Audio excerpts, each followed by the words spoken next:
saya ini punya bapak kiai, mbah kiai, punya guru yang sangat alim ya seorang kiai Memin. Itu dulu kita pengkaji ilmu itu tidak pernah tahu bedanya NU dan Muhammadiyah. Karena dulu Mbah Darwis itu Kiai Dahlan itu dulu ngajinya bersama Mbah Hasyim ketika di Indonesia yang ngaji Mbah Soleh Darat. Mbah Soleh Darat itu dulu ngajinya sama buyut saya ke-6 namanya Mbah Soleh Asnawi di Kudus. Mbah Soleh Darat itu dulu alim-alimnya orang Jawa ya Mbah Soleh Darat, Soleh bin Umar. Tempatnya di Semarang, tapi beliau itu sebenarnya orang Jepara yang dekat Kudus.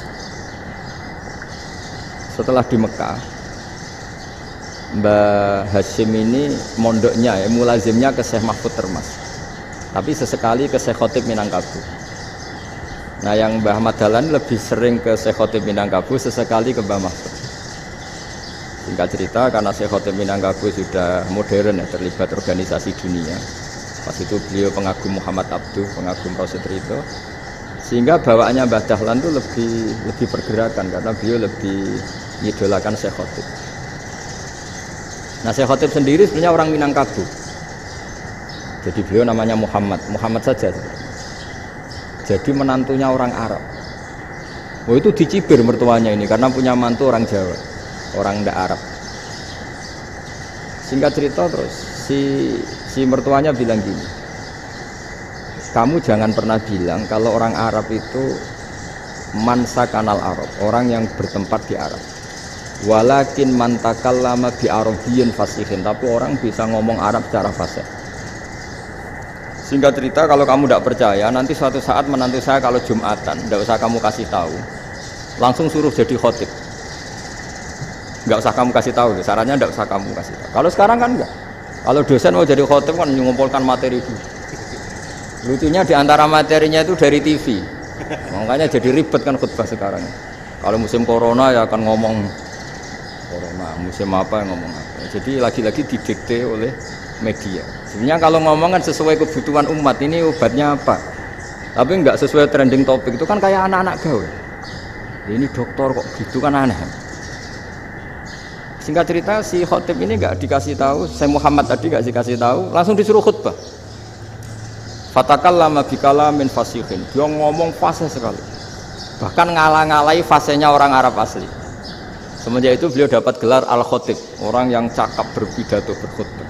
Makanya terus dia Syekh Khotib Al-Minangkabau. Jadi orang Indonesia itu luar biasa.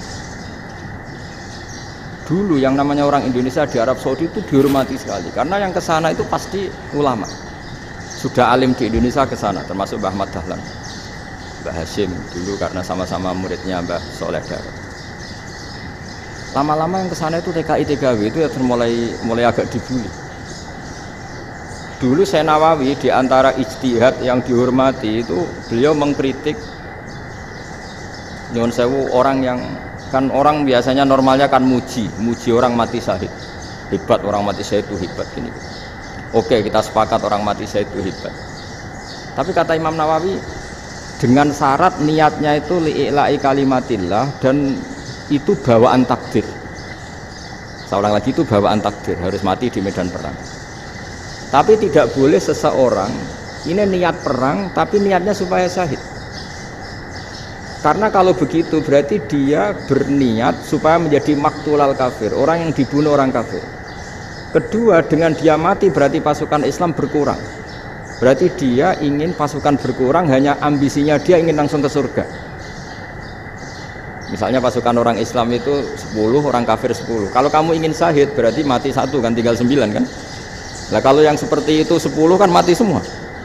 Gara-gara ingin syahid akhirnya perangi rapati tenanan, benang mati, benang mlebu. Kata Syekh Nawawi, ya enggak. Kalau kamu perang sama orang kafir ya niat menang. Dengan niat menang ini kamu ingin li'ila'i kalimatillah. Tapi kalau kamu ingin syahid berarti kamu menuruti keinginan nafsu kamu yang cepat masuk surga. Itu orang Arab kagumnya bukan main. Karena di mana-mana orang itu dinilai dari niatnya. Paham ini ya? Tapi perang loh ya, dalam kondisi perang, bukan teroris. Perang itu artinya orang kafir yang ingin bunuh kita, itu perang namanya apa? Dulu orang cerita syahid itu hanya pokoknya syahid itu hebat, pokoknya syahid itu hebat. Syahid di medan perang itu hebat, pokoknya saya di medan perang hebat. Tapi ketika Syekh Nawawi memberi penjelasan ilmiah, jika kamu perang ingin cepat mati, ingin cepat syahid, artinya ini untuk pemenuhan diri kamu, karena kamu bayangkan langsung masuk surga. Kamu lupa bahwa dengan kamu dibunuh, kekuatan Islam berkurang.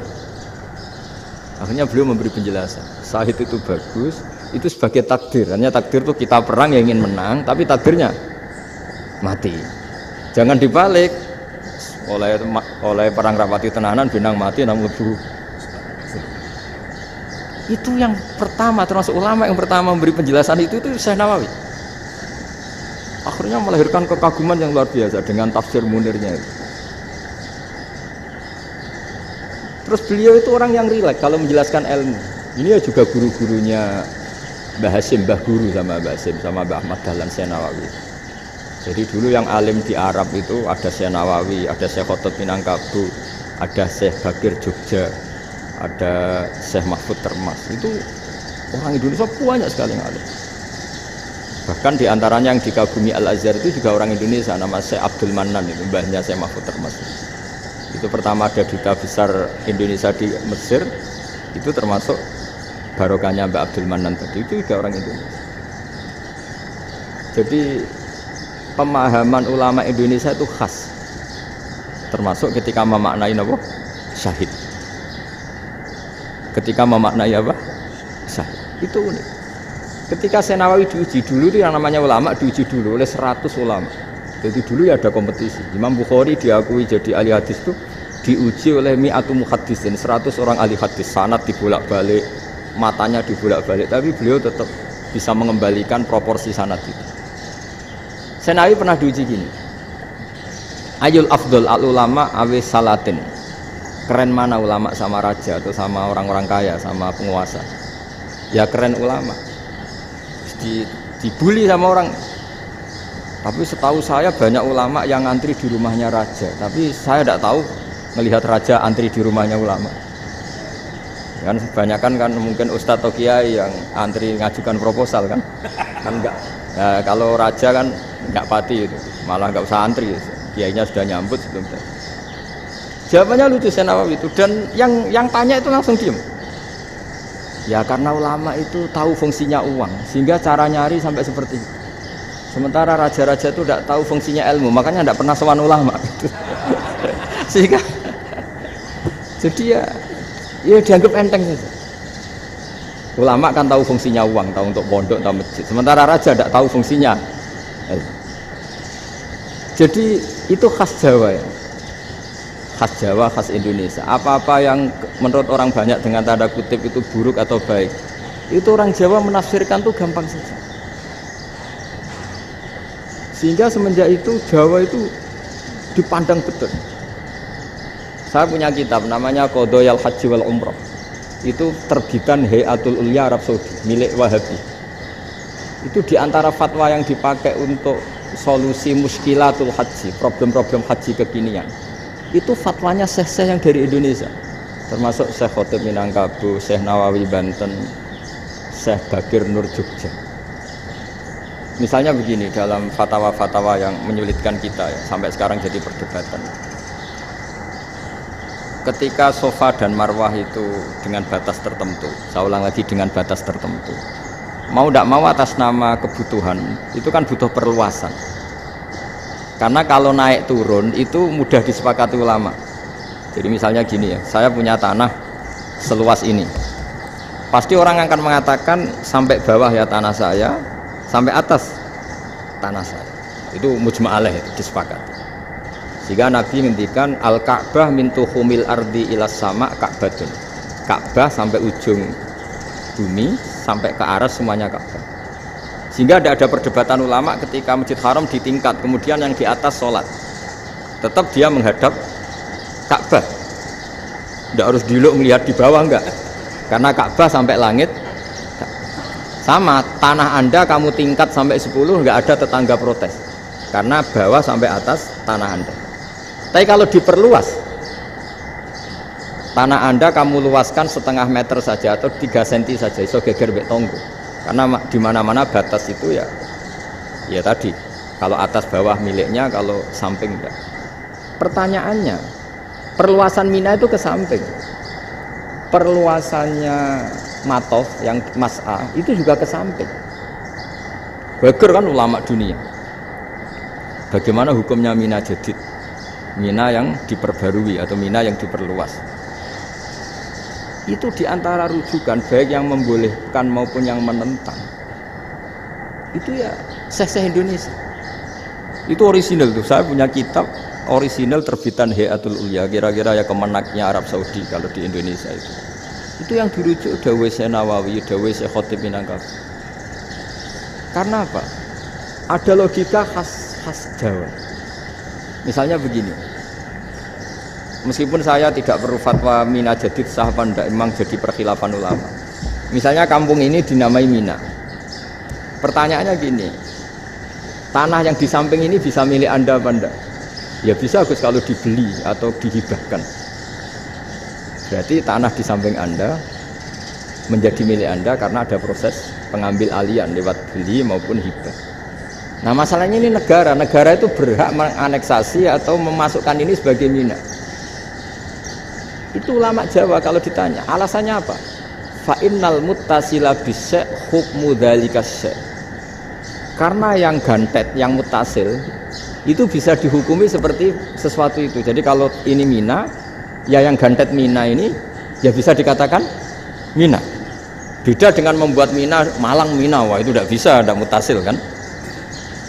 Itu enteng sekali ulama Jawa. Satu ya tentu karena kebutuhan, tapi asal masih al-muttasilu bihi, yang masih tanah yang masih mutasil. Nah, ketika perluasan Mas'ah antara Sofa dan Marwah kan misalnya ini batas luasnya Sofa, ini batas luasnya Marwah. Lalu atas nama kebutuhan, Sofa Marwah itu sampai sini. Sampai agak meluas ke sini. Itu geger Arab Saudi. Wah, ini gimana? Padahal tawaf itu harus antara Gunung Sofa dan Gunung Marwah. Sa'i itu ya. Tapi kalau istilah Quran memang tawaf sama-sama. Makanya apa? Inna Sofal Marwata min sya'airillah faman hajjal baita wa i'tamara fala junaha alaihi ayyat tawafa. Nah, jadi kalau istilah sa'i di Quran itu masih tawaf. Karena harus ada, kalau bisa lah, bukan harus. Kalau bisa memang harus ada unsur muternya. Kita kalau sa'i kan dari sini Sofa sampai sini Marwah. Terus kan agak muter ke sini. Nah, kan agak membentuk lingkar. Nah, makanya Quran tetap mengistilahkan apa? Tawaf. Jadi bukan sini ke sini terus sini ke sini kan enggak, tapi sini sampai sini terus muter kan? Terus sini. Jadi antara setar dan selama ini prakteknya kan gitu ya. Sofa ngambil sini terus ke sini terus agak muter ya, karena ada unsur agak muter ini terus orang menyebut apa? Tawaf. Tapi itu bukan syarat sah, ini cerita ideal. Saya ulang lagi ya. Gunung Sofa itu puncaknya atau pucuknya kalau dalam bahasa Jawa itu ya hanya segini, ini sampai sini. Nah, kelompok Islam yang fikih keras nggak boleh diperluas karena Allah memilih tempat ini itu spesial, jadi nggak boleh ke yang lain. Tapi ketika kebutuhan mendesak, mau tidak mau harus diperluas. Itu jawabnya Kiai Jawa lucu. Gunung sing ketok iku sing dhuwure tok. Sikilane luwih hombo. Jadi kan gunung kan bentuknya gini. Nah, Sofa yang kecil itu yang atasnya, tapi sikilannya sini kakinya lebih luas. Jadi boleh perluasan asal tidak melebihi kakinya. Nah, dihitung ya lebih luas. Jadi Kiai Jawa itu kayak wong delok gunung Penanggungan, kayak gunung Arjuna. Di mana-mana puncak gunung itu lebih kecil timbang kakinya. Artinya diperluas ini bukan berarti tidak di Sofa dan tidak di itu khas Kiai Jawa. Jadi jangan kira orang Jawa itu tidak hebat-hebat. Termasuk